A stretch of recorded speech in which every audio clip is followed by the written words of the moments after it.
tidak sedikit hal-hal yang mereka lakukan yang tidak berkenan kepada Bapak Yakub. Itu sebabnya kalau tadi kita membaca sebenarnya harus membaca mulai pasal 16, dalam Ulangan pasal 16 kita harus membaca sampai pasal 21. Di mana di sini menyangkut beberapa hal. Yang pertama tentang para hakim atau softim. Tetapi ada para penuduh, itulah softrim. Saudara paling mengenal para softrim ini, atau para, kalau di dalam Alkitab dikatakan ada terjemahan mengatakan mereka adalah panitra, atau disebut juga polisi, juga ada yang menyebut sebagai petugas. Tetapi yang kita lihat, mereka itu adalah para penuduh. Itu yang terjadi, peristiwa para penuduh ini adalah yang mereka lakukan tuduhan kepada Yeshua HaMashiach pada waktu Yeshua HaMashiach mengalami pengadilan. Mereka mencari-cari ayat untuk menjatuhkan dia. Dan tidak mereka temukan. Yang menyatukan Yeshua HaMashiach sendiri adalah Yeshua sendiri. Karena dia sendiri yang berkata, runtuhkan bait suci dan 3 hari kemudian aku bangun kembali. Itulah yang membuat mereka marah. Karena di zaman itu, untuk bait suci yang ada, yang didirikan mulai diperintahkan atau dipersiapkan oleh Daud, kemudian ditabiskan oleh Salomo, itu dianggap sesuatu yang sangat suci untuk orang Israel. Bagaimana memeruntuhkannya? Itulah yang membuat Yeshua HaMashiach mereka salibkan. Tapi di penyalipan ini, saudara, bukan karena mereka sebenarnya mau sendiri. Tapi itu sudah di dalam rencana Bapa Yahweh yang luar biasa dalam rangka menebus kita umat manusia. Jadi apa yang kita baca pada hari ini sangat-sangat istimewa. Pengangkatan softim, para hakim. Semua kejadian-kejadian yang ada di dunia dewasa ini, apalagi bagi kita yang ada di Indonesia. Sekarang ini ribut dengan pengadilan terus-menerus kan. Tahun lalu sibuk dengan siapa? Kita sibuk dengan pengadilan apa itu? Yang polisi itu. Ya toh? Ribut. Kita mulai dihadapkan dengan para hakim. Kemudian sekarang ini kita ribut dengan korupsi, BTS. Sebenarnya saudara, apa yang sedang dilakukan oleh pemerintah sekarang ini adalah sesuai dengan apa yang dijaminkan oleh Alkitab. Bahwa pada akhir zaman pengetahuan akan bertambah. Amin. Dan itu diucapkan oleh Bapa Yahweh kepada Daniel. Supaya Daniel menutup kitab suci itu. Tapi dia bilang di akhir zaman, saya ingin membuktikan pada saudara kita ada di akhir zaman. Kenapa di akhir zaman? Pengetahuan itu sangat bertambah. Satu contoh, negara kita berusaha supaya semua orang dapat internet. Dengan Tuhan izinkan terjadinya wabah, maka sekolah-sekolah tidak bisa bersekolah lagi dengan baik. Mengakibatkan pemerintah berusaha supaya tetap ada didikan, maka internet itu menjadi bagian daripada pembelajaran. Itu kan menambah pengetahuan kalau orang sekolah. Tetapi itulah manusianya kita. Ingin menghambat. Penghambatnya adalah apa? Sebenarnya BTS itu harus ada di setiap desa terluar. Berapa ribu yang harus dibangun, saudara? Kalau nggak salah pada waktu itu harus 7.000 tiang. Nggak tahu yang selesai cuma berapa. Sisanya lebih dikorupsi. Nah, pengadilan yang menguasai ini. Nah, pengadilan untuk firman Tuhan yang kita baca, kalau kita baca keseluruhan, maka para pengadilan ini, para softim ini, para hakim ini, dia tidak boleh makan suap, dia tidak boleh miring kiri, miring kanan, harus tegak lurus. Jadi itu firman Tuhan yang dikerjakan sekarang oleh negara-negara yang ada pengadilannya, itu berdasarkan firman Tuhan. Bukan nanti ditetapkan oleh DPR, MPR itu, saudara. Itu manusianya. Tetapi secara rohani sudah ada. Sudah ditetapkan. Bahkan kalau mereka tidak bisa mengadili, tidak bisa mendapatkan barang bukti dengan baik, mereka harus mencari yang lebih tinggi. Imam-imam malah dilibatkan di situ. Jadi negara kita juga kalau mau melibatkan yang terbaik, pasti harus dengan para hamba Tuhan. Tapi para hamba Tuhan yang model bagaimana dulu? Hanya harus tidak bercelah. Ini perintah Tuhan. Sebab itu, di dalam garis besar parasha yang ada pada hari ini, sebenarnya bicara tentang para hakim atau para softim. Baru ada para petugas atau para penuduh ini yang namanya sotrim. Hanya beda trimnya dan timnya. Ya.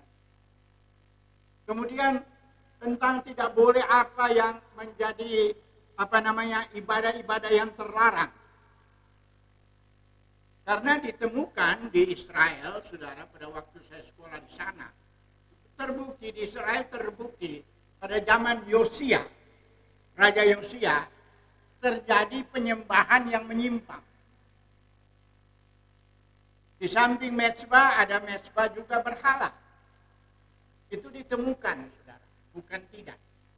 Dan itu banyak yang kita tidak tahu. Bahwa terjadi sebenarnya di zaman-zaman pemerintahan raja-raja itu terjadi kemelut yang luar biasa. Mengakibatkan habis 70 tahun raja-raja sesudah Raja Salomo melakukan kejahatan yang ditulis di pasal ini. Saudara, kalau saudara baca di dalam pasal yang mengenai kerajaan untuk membangun mengangkat raja, sudah ditetapkan sebelum mereka masuk Kanaan. Tuhan sudah tahu bahwa ini manusia-manusia ini tidak mau menjadi hanya satu yang menjadi raja mereka, yaitu Bapa Yahweh Elohim. Mereka minta raja. Belum terjadi, sudah dinubuatkan. Itulah keistimewaan firman Tuhan yang ada pada kita. Mereka minta raja. Dengan ketentuan boleh. Tapi jangan banyak uang.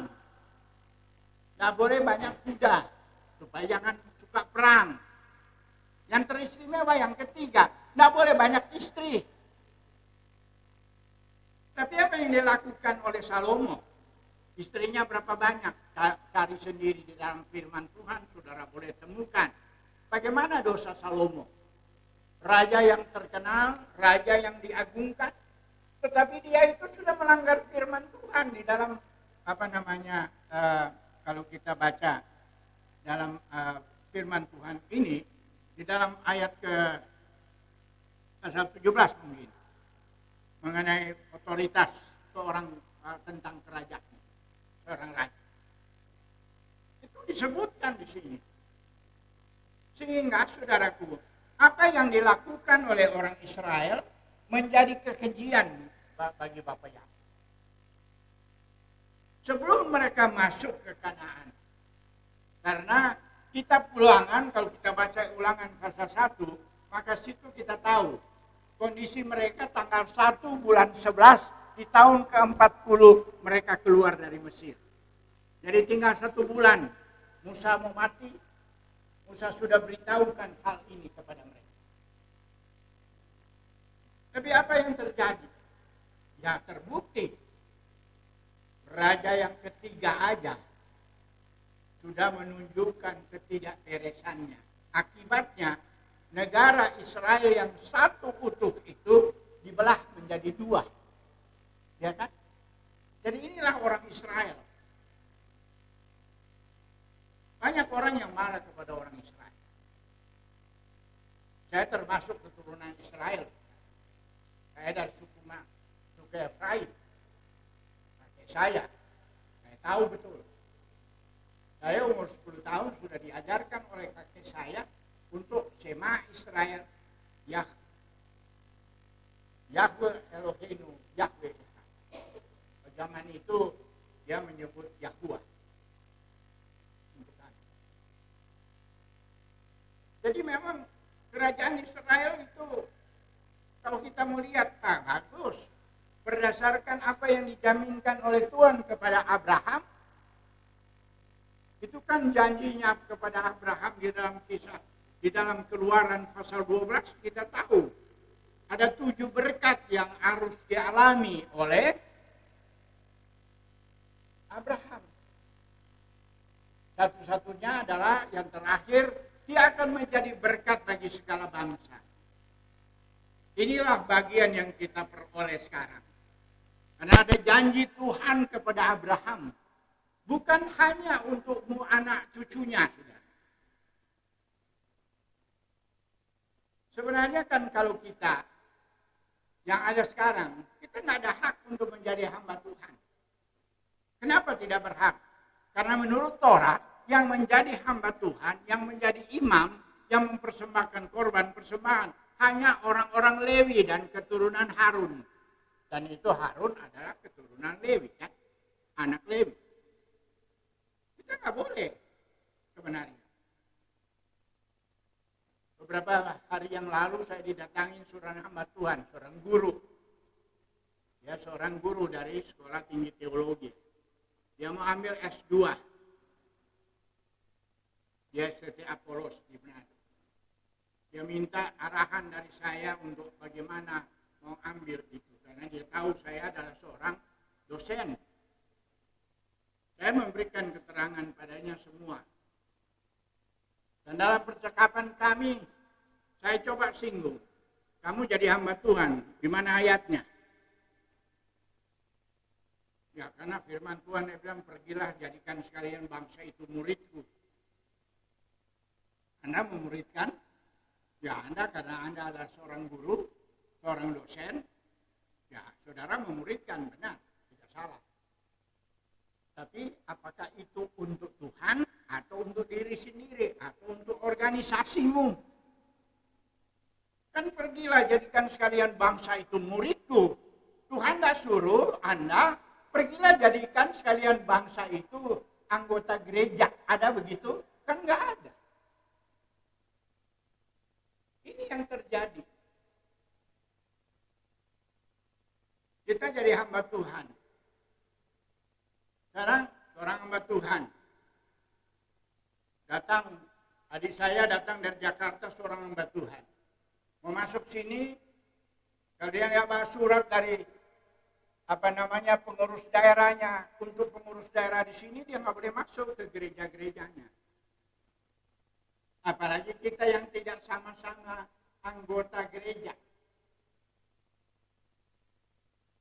Ya tertutup. Apakah di dalam Alkitab begitu? Sebenarnya tidak. Kita lihat bagaimana Paulus dia jalan sana, jalan sini. Dia masuk keluar sinagog, saudara. Kalau sinagog terbuka untuk orang. Siapapun datang silakan. Nggak boleh ditutup. Sebenarnya aturan orang Yahudi sendiri, kalau kita membuka sinagog itu terbuka 24 jam. Sama dengan teman kita, saudara kita di seberang sana. Dompet tanpa ibadahnya tidak pernah tertutup. Semua orang mau datang silahkan. Nggak tanya, Ngana dari mana? Kau dari organisasi mana? Enggak. Itu sebenarnya Alkitab harus begitu. Jadi banyak teman-teman, saya banyak kali menyinggung persoalan mereka. Dan banyak yang tersinggung. Kan kita ini kan masih di dunia, ada aturan. Ya aturan dunia boleh kita pakai, tapi jangan melanggar hukum Tuhan.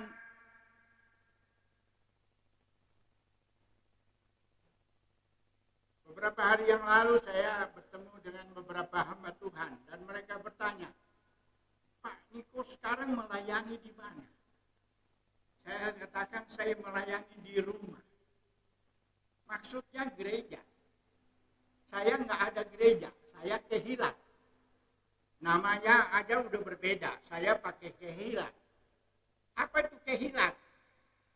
Oh itu bahasa Ibrani tentang jemaat. Nah ini hal-hal yang perlu saudara dan saya ketahui. Jangan kita mengangkat hakim atau penguasa untuk hal-hal yang tidak benar. Firman Tuhan melarang. Tapi yang kita ikutin, yang kita jalankan sekarang ini. Apalagi pimpinan-pimpinan sinode sendiri main pecat, main ya tidak mengakui satu dengan yang lain. Satu bikin rapat di Jakarta, satu bikin rapat di Manado. Kan itu sudah nggak beres. Itu tanda tidak beresnya kita. Nah perlu pertobatan. Sehingga 2 minggu yang lalu datang hamba Tuhan kepada saya di sini meminta tolong supaya mereka itu ditengahi katanya. Sebagai hamba Tuhan. Saya bilang, saya mau mentengahi bagaimana? Saya di luar organisasi mereka. Kita mau masuk ke dalam kan tidak bisa. Kecuali mereka yang datang.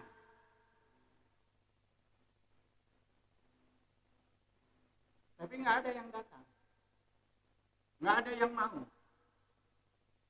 Karena apa? Gengsi. Ya kan? Nah, ini sebenarnya yang Tuhan inginkan bagi kita. Angkatlah mereka. Kalau di dalam firman Tuhan yang kita baca tadi, pada waktu kita disuruh mengangkat mereka, maka kehidupan mereka harusnya bagaimana? Dikatakan di sana, supaya mereka itu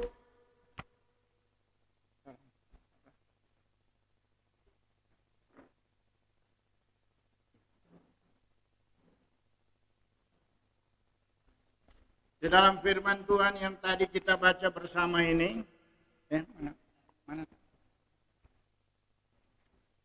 Yang satu.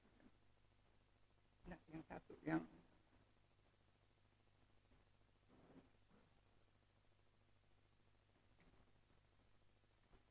di dalam Ulangan pasalnya yang ke-16 ayat yang ke-18 dikatakan demikian. Hakim-hakim dan petugas-petugas haruslah kau angkat di segala tempat yang diberikan Yahweh Elohimmu kepadamu. Menurut suku-sukumu, mereka harus menghakimi bangsamu dengan pengadilan yang adil. Jadi tugas seorang hakim itu mengadili dengan adil. Janganlah memutarbalikkan keadilan.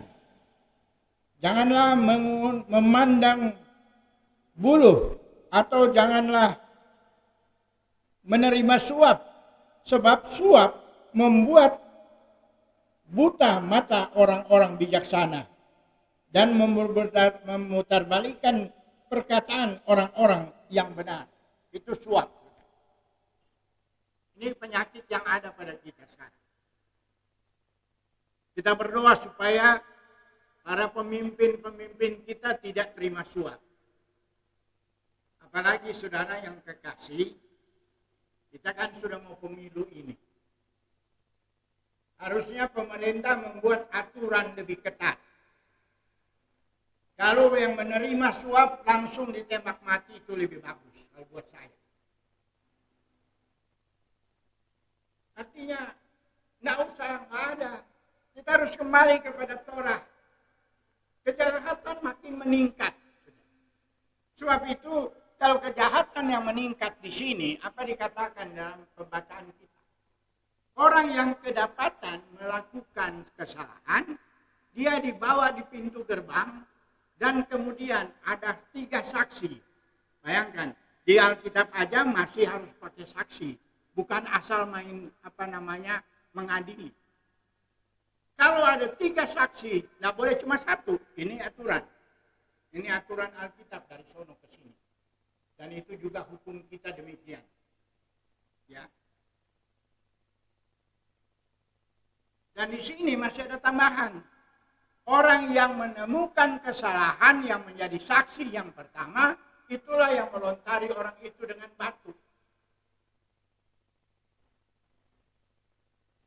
Sama dengan beberapa minggu yang lalu, saya ketemu hamba Tuhan. Dan dalam percakapan dengan beliau dia katakan begini, oh, brur yang sok kembali ke Torah. Oh, kalau begitu, kalau bro salah, saya mau lempar dengan batu, jangan marah. Kalau bro saya dapat yang salah, boleh, nggak apa-apa. Tapi siapa suruh kamu mau menghakimi saya untuk melontari saya dengan batu? Hukum dari mana aku mau pakai? Kan Alkitab bilang begitu. Iya, kalau kamu yang menemukan saya bersalah, tolong sampaikan kesalahan saya sampai di mana. Ini ganti-ganti itu nama Tuhan. Oke. Mari kita berperkara. Apa saya mengganti nama Tuhan? Iya. Semua itu tuh orang-orang yang ganti-ganti itu nama Tuhan. Itu orang Manado Peciri. Saya bilang, mari kita buka Alkitab. Saya ini kan kamu tahu dulu, saya juga bekerja di lingkungan lembaga Alkitab. Nggak lama kerja di situ, cuma 19 tahun. Saya tanya, pernah saudara punya Alkitab seperti yang saya punya ini? Saya bilang, ini kan Alkitab, lembaga Alkitab punya. Ya. Coba baca, di belakang ada kamus nggak? Ada. Coba baca di kamus Alkitab saudara, kata Tuhan huruf besar yang ditulis di dalam Alkitab. Dia baca. Tuhan huruf besar semua itu adalah nama Yahweh, sesembahannya orang Israel, ya kan? Ditulis. Nah sekarang, kalau saya mengucapkan kata Yahweh dalam setiap pembacaan saya di dalam bahasa Indonesia, di dalam kamus, di dalam Alkitab bahasa Indonesia, kalau saya menyebutnya Yahweh, apa saya yang salah atau saudara yang salah? Kan saya mengembalikan ke aslinya kan. Dan bukan saya. Saya nggak asal comot seperti yang kamu comot. Kata Tuhan, saya mau tanya kalau orang Manado, kita orang punya Tuhan. Yang namanya Tuhan. Enggak kan? Orang Manado kenal, orang Minahasa kenal dengan Opo Wananatas. Opo yang di atas.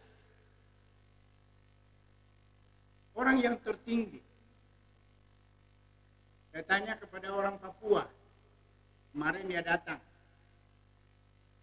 Saya tanya, kalau untuk kamu ada kata Tuhan yang kamu sembah di dalam grup kamu, di dalam suku kamu, ada. Namanya Mo. Itu Mo itu orang yang yang kita sembah, yang tertinggi, dia yang menciptakan langit dan bumi. Jadi ada namanya untuk salah satu suku di daerah Depapre, itu di kecamatan di daerah Jayapura ada daerah Depapre, itu katanya dia punya nama Tuhan mereka namanya Mo. Itu nama ada. Saya kan nggak bisa ganti Mo ini di sini. Apakah kalau kita menerjemahkan ke dalam bahasa itu kita ganti Tuhan huruf besar itu dengan Mo itu? Nggak bisa. Nggak boleh. Dan itu yang terjadi sebenarnya pada waktu penerjemahan pertama dari bahasa Ibrani ke Septuaginta, artinya dari bahasa Ibrani Alkitab pertama, Alkitab atau Perjanjian Lama, dalam Perjanjian Lama, Perjanjian Lama itu kitab Perjanjian Lama, keseluruhan disebut Tanakh, diterjemahkan ke dalam bahasa Yunani dari bahasa Ibrani. Ditemukan pada waktu tahun 48, ditemukan di Qumran bahwa nama Bapa Yahweh tidak pernah dirubah oleh para penerjemah itu. Tidak diganti ke dalam bahasa Ibrani atau ke dalam bahasa Yunani kurios atau theos, tidak. Tetap dengan huruf Paleo Hebrew. Saya berikan kepada teman kita yang datang ini, yang mau cari S2. Saya bilang saya punya Alkitab ini, kalau mau cetak boleh. Tapi lebih baik dicetak sini. Karena kalau mau cetak itu bisa 10.000 halaman. Karena kitab Kejadian saja yang 50 pasal, setiap pasalnya paling sedikit 10 halaman. Jadi kalau 50 pasal kali 10 halaman sudah 500 halaman. Ya kan? Berisi huruf Paleo dan abjad Ibrani modern dan terjemahan transliterasinya. Artinya orang yang tidak bisa baca huruf Ibrani boleh baca dalam huruf Latin. Jadi kan menggampangkan, ini namanya sekarang ini tidak ada yang tersembunyi, saudara. Dia kaget, kok ada? Ada. Dia bilang kebetulan saya punya. Kalau mau ambil mari, bawa sini komputermu saya pindahkan supaya kamu juga punya, supaya tahu. Jangan kita seperti orang yang nggak tahu tapi belaga tahu. Karena dalam bahasa Ibrani yang sesungguhnya kita temukan hal-hal yang luar biasa, yang tidak ada di dalam bahasa Indonesia, yang tidak ada dalam bahasa Inggris. Jadi yang saudara pikir serta saudara ahli berbahasa Inggris, punya Alkitab bahasa Inggris kayak saya dulu tamat baca Alkitab dalam bahasa Inggris, saudara. Karena saya dulu bekerja dengan orang asing. Di tahun 70-an setiap kali kami masuk keluar hotel, di dalam hotel masing-masing kamar itu ada Alkitab King James Version. Sehingga selama saya bekerja 3 tahun dengan orang Prancis, saya lulus baca Alkitab itu malah 3 kali. Dalam bahasa Inggris. Belum jadi hamba Tuhan itu. Tapi sudah lulus baca. Bukan baca Indonesia, bahasa Inggris. Orang berkhotbah dalam bahasa Indonesia saya ketawain karena pengertian saya di dalam bahasa Inggris tidak sama. Setelah saya masuk lembaga Alkitab Indonesia, setelah saya lebih belajar dan disekolahkan untuk lebih mendalami firman Tuhan, wah, saya jadi repot sendiri. Berarti masih begitu banyak yang belum kita tahu. Saya sudah 50 tahun menjadi hamba Tuhan. Membaca Alkitab sudah yang betul-betul saya baca dari kitab Kejadian sampai kitab Wahyu itu udah 11 kali. Belum yang cuma sepotong-sepotong saya baca. Jadi beberapa kali itu saya tahu. Banyak teman-teman dulu ketemu saya waktu saya masih bertugas, masih belum pensiun, belum dipensiunkan. Masih umur 60 tahun ke bawah, saudara. Saya dikatakan konkordan jalan. Karena saya bisa tahu setiap ayat punya titiknya dan komanya. Contoh aja, saudara boleh baca. Di dalam Efesus pasal 4 ayat 11 sampai ayat 14 ada titiknya atau tidak? Baca. Saudara boleh baca apa yang ditulis di dalam Ibrani pasal 12 ayat 22 sampai 24, ada titiknya atau koma atau pakai dan. Itu tahu semua. Karena membaca dengan teliti, saudara. Apalagi baca dalam bahasa Ibrani. Di dalam bahasa Ibrani firman Tuhan katakan, pada waktu Tuhan membentuk manusia, kata membentuk situ punya 2 yod. Tapi pada waktu dia membentuk binatang, yodnya cuma 1. Apa artinya ini? Kenapa terjadi perbedaan? Karena penyertaan yang melakukan. Dalam dia membentuk itu berarti berdua mereka membentuk. Itu adalah Yah dan Yahweh di situ. Ini juga saya ingin katakan hari ini. Supaya ada yang merasa diri sudah tahu bahasa Ibrani, sudah masuk di dalam rencana Bapa Yahweh Elohim, tapi mulai mengajar yang salah karena dia nggak tahu. Contohnya mengatakan bahwa Yahshua dan Yahweh itu sama. 1. Tidak ada beda. Saya bilang salah.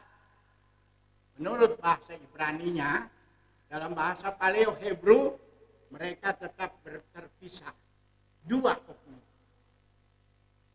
Nah, bagaimana dengan Yohanes pasal 10 ayat 31? Aku dan Bapa itu 1. Atau yang tadi kita baca bersama. Ya. Yang dibaca oleh Pendeta Niko sendiri datang dari Jakarta bersama kita. Belajar dulu bahasa Ibrani di sini. Ya.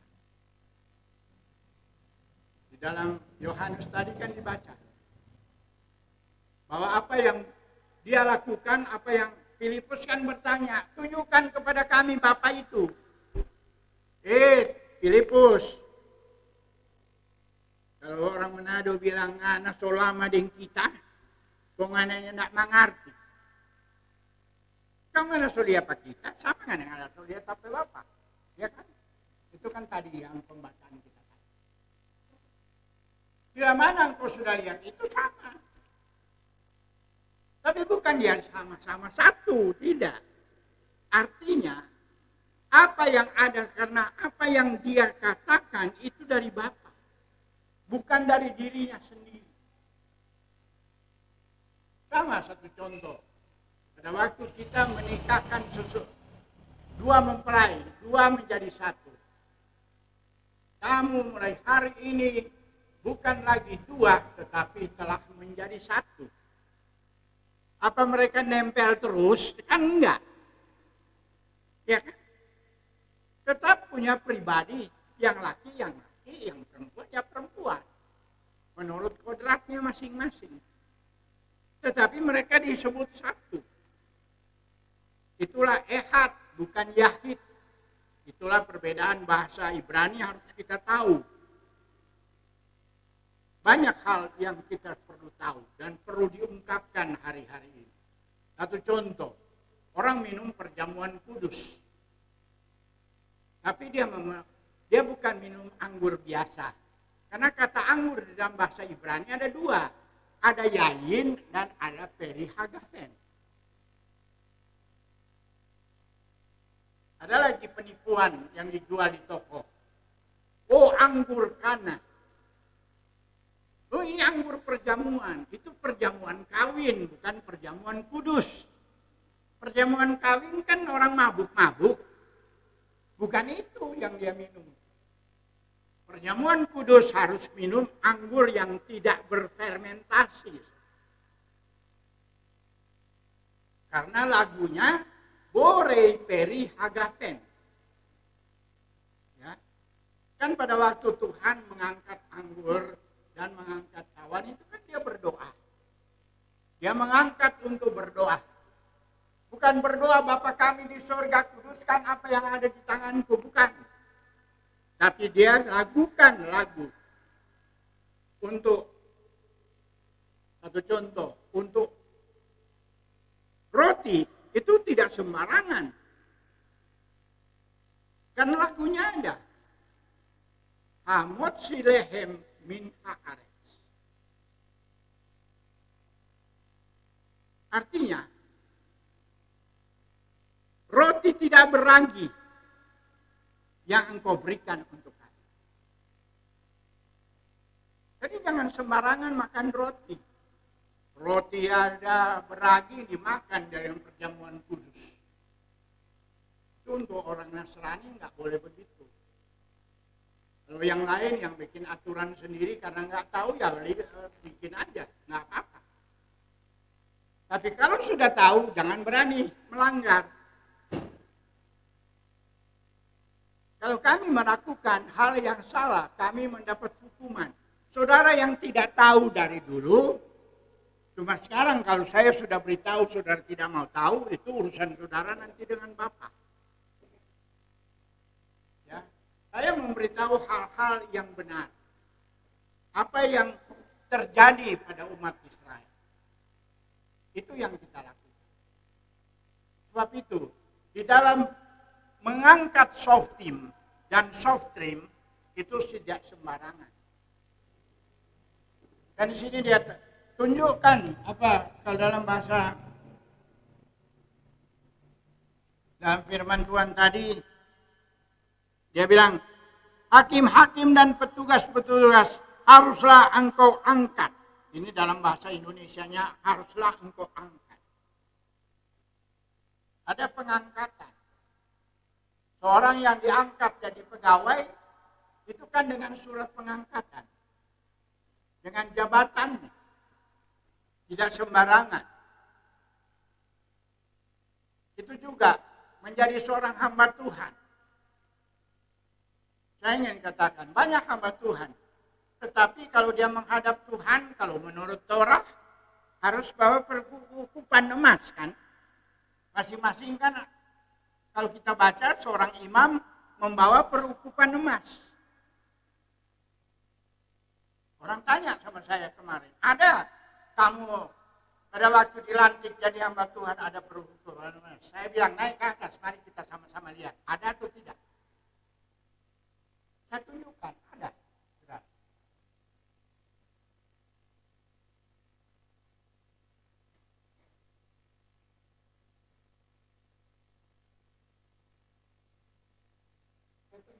Untuk pentabisan seorang hamba Tuhan itu harus ada perukupan emas. Ada. Saya punya. Saudara boleh cari hamba Tuhan yang berkuar-kuar di sana sini. Kalau ada, haleluya. Kalau nggak ada, tanyakan kenapa nggak punya. Ya kan? Pada waktu Korah memimpin rombongan supaya dia mati di muka Tuhan karena dia membawa api palsu. Dia bawa apa? Dia bawa ini. Saudara, saya kalau ngomong tidak boleh sembarangan. Kita harus membuktikan adanya apa yang ada pada kita. Sampai kemarin pendeta itu tanya, Bapak dapat dari mana? Enggak usah tahu, nanti kalau saya beritahu Anda pingsan. Ya kan? Enggak perlu tahu. Yang penting itu ada sesuai dengan firman Tuhan.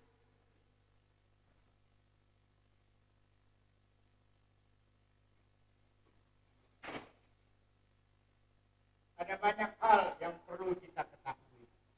Contoh Torah. Torah tadi diarak. Ini Torah bukan ditulis sendiri. Kalau menurut seorang raja, dia harus tulis sendiri dulu itu kitab. Saudara baca. Saudara baca tadi di pasal berapa itu?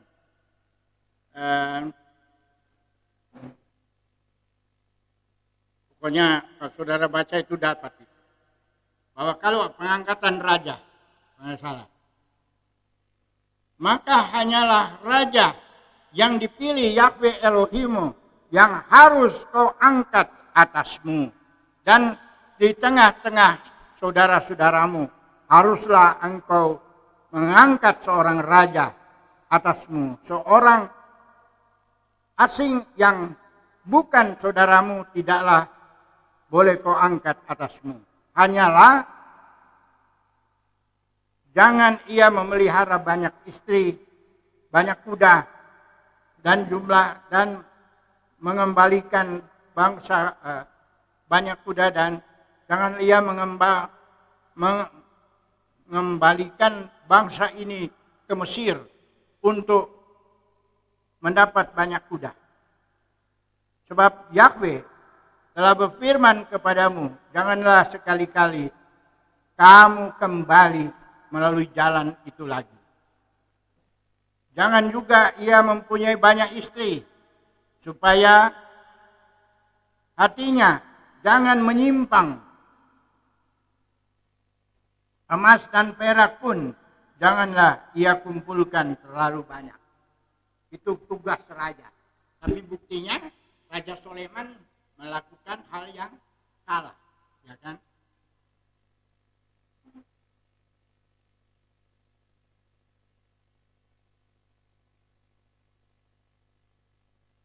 Dan apabila duduk di atas tata kerajaan, maka haruslah ia menulis baginya salinan hukum itu atau Torah menurut kitab yang ada pada imam-imam orang Lewi. Jadi dia harus suruh tulis. Jadi sebenarnya kalau di dalam bahasa aslinya bukan disuruh tulis, dia harus menulis sendiri. Jadi harus ada, dan dia tiap hari harus membaca firman itu. Itu seorang raja. Jadi kalau saudara menjadi pemimpin firman Tuhan, melayani Tuhan, saudara kan katakan, kami ini adalah imamat yang rajani, ya kan? Tadi kan kita baca, di dalam sidur kita kan ada. Bahwa kita adalah imamat yang rajani. Kalau saudara imamat yang rajani, setiap hari saudara bertugas membaca Alkitab. Itu tugas. Inilah tugas-tugas kepemimpinan di dalam firman Tuhan yang benar. Putusan hukum oleh imam-imam. Saudara bayangkan. Kalau para hakim tidak dapat melakukan keputusan yang benar, dia harus mengumpulkan para tua-tua.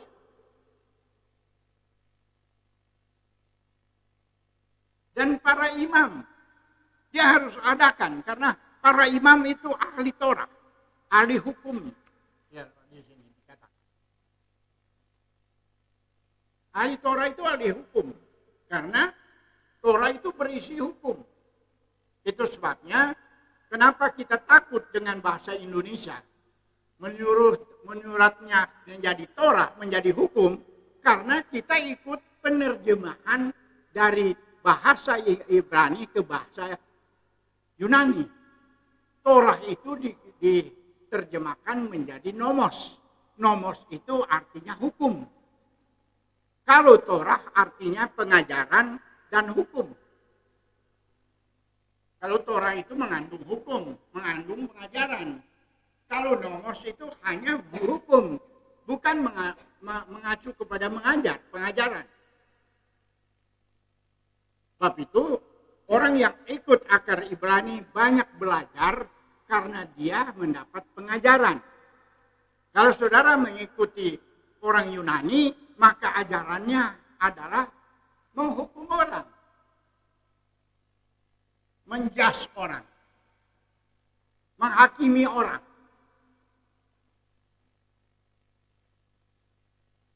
Saya juga seorang pengajar di suara-suara tinggi teologi, jadi saya tahu bagaimana ajaran Yunani itu. Intinya lebih banyak menjas orang atau menghakimi orang. Ini yang perlu kita sadari. Sebab itu hari-hari ini saya menghadapi banyak hamba Tuhan yang datang. Saya bersyukur, berterima kasih karena mereka datang bertanya.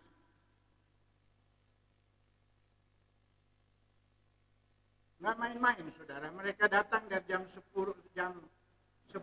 pagi, pulangnya jam 11 malam. nggak tanggung-tanggung. Mau pulang karena dapat telepon ada yang celaka di tempat mereka, jadi mereka pulang.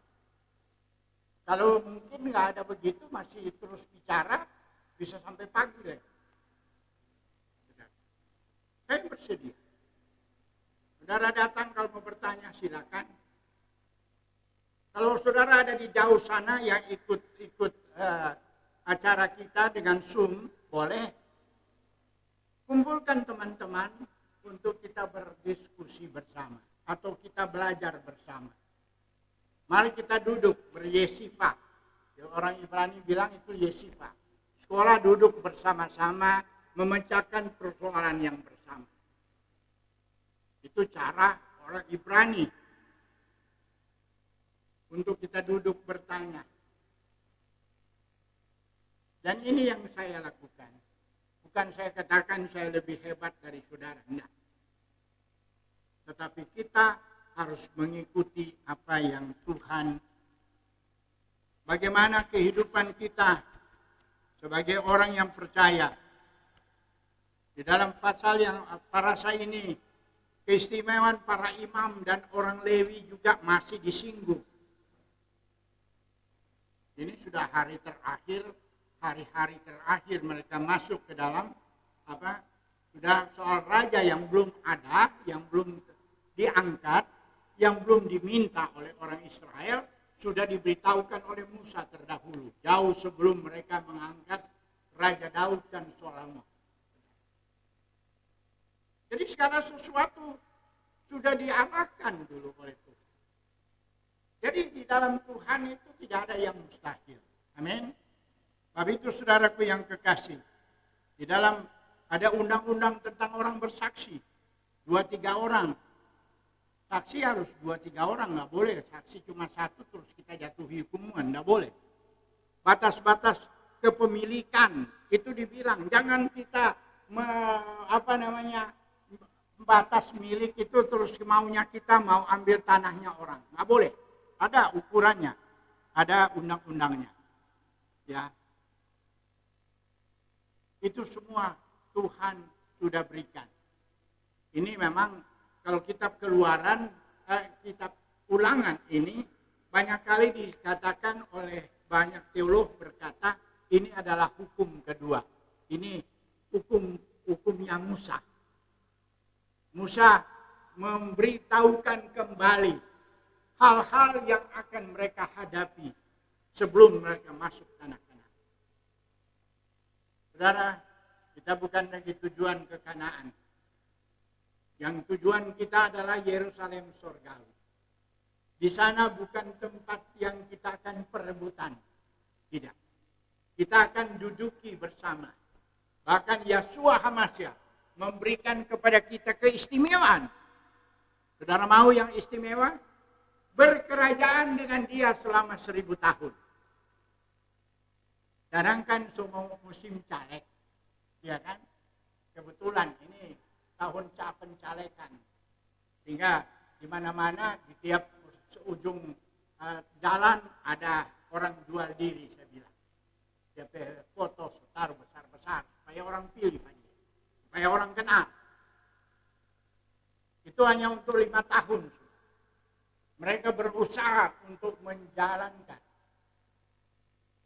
Yang saya tawarkan pada saudara, mau nggak saudara ikut di dalam pemerintahan kerajaan 1000 tahun? Kalau saudara mau, mari bersama-sama. Kita belajar bersama-sama. Sebab kalau yang ada pada saudara belum masuk pada kategori itu, ya nanti orang nyandak baku dapat, kata orang Manado. Tapi kerinduan saya supaya kita semua sama-sama masuk di dalam acara Tuhan ini. Amin. Sebab itu biarlah hari ini menjadi hari yang istimewa bagi kita. Tuhan mau menetapkan kehidupan saudara. Saudara mau, berilah hidupmu. Karena dalam pejabat ini memang ini diangkat. Kalau di sini tunjuk hakim dan pejabat untuk setiap suku, untuk setiap kota. Elohim memberikan kepadamu dan mereka akan menghakimi orang-orang secara adil dengan penilaian yang benar. Sebab itu kita mau diangkat oleh Tuhan. Saudara harus menjadi hakim. Sebab itu kita bukan menjadi hakim dan penuduh, saudara. Tetapi kita menjalankan apa yang Tuhan percayakan kepada kita. Kalau Tuhan percayakan, kita umum. Jangan biarkan hal itu berlalu. Apa yang Tuhan memang kasih, sampaikan. Karena itulah maksud Tuhan untuk kita dipertemukan. Amin. Sebab itu kiranya berkat Bapak Yahweh turun atas kita semua. Sampai di sini firman Tuhan, kiranya